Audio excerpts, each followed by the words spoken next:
Hello everyone and welcome back to the channel. My name is The Lollipop and today we're going to be discussing all of the updates and changes to the Trek Slash lineup from 2021 to 2022.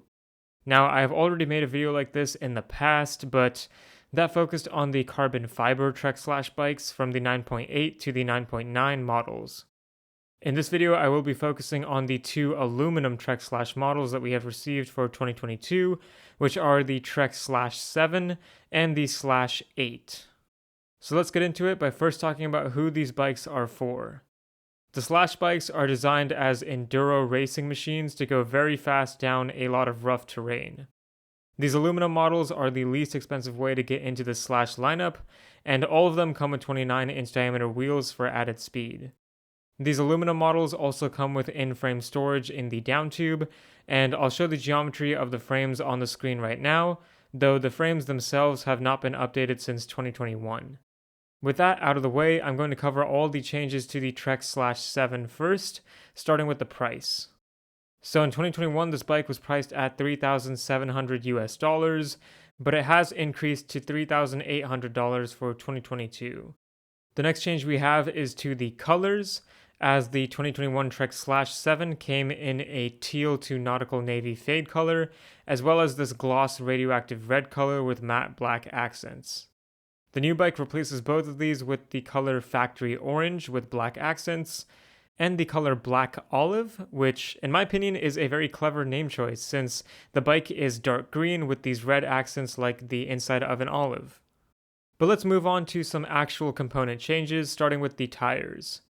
So the 2021 Slash used a Bontrager XR5 team issue tire in the front that was 2.6 inches wide, and a Bontrager XR4 team issue tire in the rear that was 2.4 inches wide.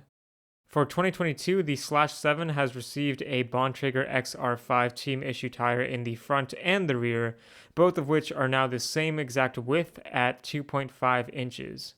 The XR5 tires just have a slightly more aggressive tread pattern that is better for enduro riding, and they do weigh about 30 grams more per tire, but besides that, the tires are still 120 TPI and come tubeless setup with sealant installed. The next change we have is a small update to the dropper post.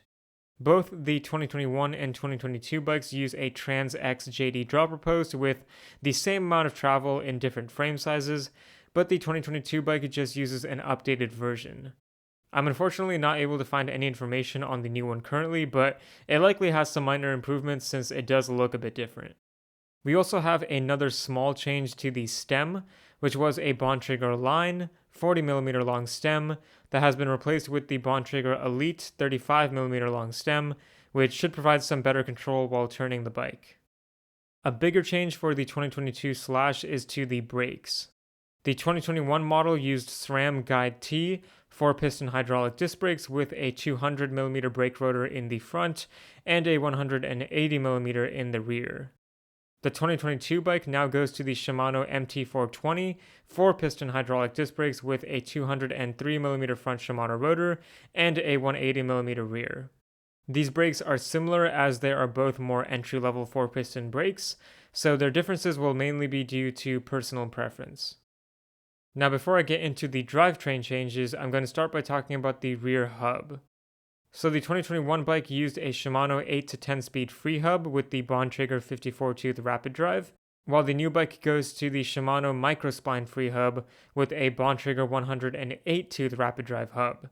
The microspline hub works for the higher end Shimano drivetrains only, and it is a bit smoother, and the 108 points of engagement allows you to engage the crank quicker to bike more efficiently and prevent pedal strikes. So with that, let's talk about the drivetrain. For an overview, the 2021 Slash 7 used a mainly SRAM NX Eagle 1x12 drivetrain, while the new bike switches it up to a mainly Shimano Dior 1x12 drivetrain. For the specific drivetrain components, I'm going to start off by talking about the shifters. The 2021 model used SRAM NX Eagle shifters, which allow you to shift up to 5 gears at a time when going to an easier gear for pedaling, while the 2022 Slash 7 uses a Shimano SLX shifter, which is one step above the Shimano Dior. This Shimano shifter only allows you to shift up to 3 gears at a time when going to an easier gear, but it does have the ability to shift to a harder gear by using either your thumb and pushing down like you normally would, or by using your index finger and pushing upward if you prefer that method instead. Besides that, the shifters do have a different feel to them, but that's more personal preference again. The next component here is the rear derailleur, which was a SRAM NX Eagle in 2021, but is now a Shimano Dior XT M8100 in 2022, which is definitely an upgrade since the XT derailleur is more comparable to the SRAM GX Eagle derailleur, which is a step above the NX. Both derailleurs have a clutch to add tension to the chain to prevent noise and malfunctions, but the XT does have a more durable construction and uses higher end components to shift smoothly and more reliably. Then we have the front crankset, which was a SRAM X1 Eagle in 2021 with 30 teeth, but the 2022 bike goes to the Shimano Dior M6120 crankset, which also has 30 teeth. These cranksets are not too different, though the Shimano one should be slightly lighter in weight. And the last difference I'll talk about is the rear cassette.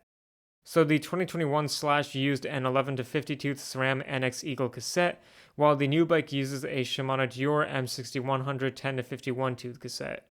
This new cassette has one less tooth on the smallest cog and one more tooth on the largest cog for a wider range and a slightly easier gear for pedaling uphill, as well as a slightly harder gear for pedaling faster. All of these changes will have an effect on the weight of the bike, but currently Trek has not released the official weight of the 2022 model. Nonetheless, the 2021 bike weighed 33.25 pounds or 15.08 kilograms in a size medium with inner tubes installed, and the new bike should be similar and probably lighter based on the new drivetrain. But I will update in the comment section below if we do see the official weight come out. And now let's move on to the Trek Slash 8. So this bike in 2021 was $4,000, but it has increased to $4,200 for 2022. For the colors, this bike actually retains the same two colors as the 2021 model, so it has the same teal to nautical navy fade colors seen here, as well as a lithium gray color with the Nister black accents. However, there is an additional color for the new bike, which is Miami green with black accents. And for the component changes, this bike actually has not received any updates at all, besides one to the tires, which is actually the same change that we saw for the Trek Slash 7. So the Bontrager XR5 and XR4 tires have been replaced with the two XR5 tires. Based on that, the weight of the bike on Trek's website has also not changed since 2021, but it weighs 33.15 pounds or 15.04 kilograms in a size medium with tubeless sealant installed. But those are all the updates and changes to the aluminum Trek Slash models from 2021 to 2022. I hope all of you enjoyed this video, and if you did, I definitely appreciate you liking and subscribing, but now I'll give my thoughts on these changes. I think the drivetrain update to the Slash 7 is amazing since the Shimano Dior 1x12 is a very reliable drivetrain, and I feel like this change is worth the price update. For the Slash 8, we do not see a lot of changes, so I can't really say much about that, but honestly, the bike did not really need many updates at all, since it has some great components on it and is a pretty popular bike. But that's all for this video, guys, so as always, thank you for watching, and remember to keep biking.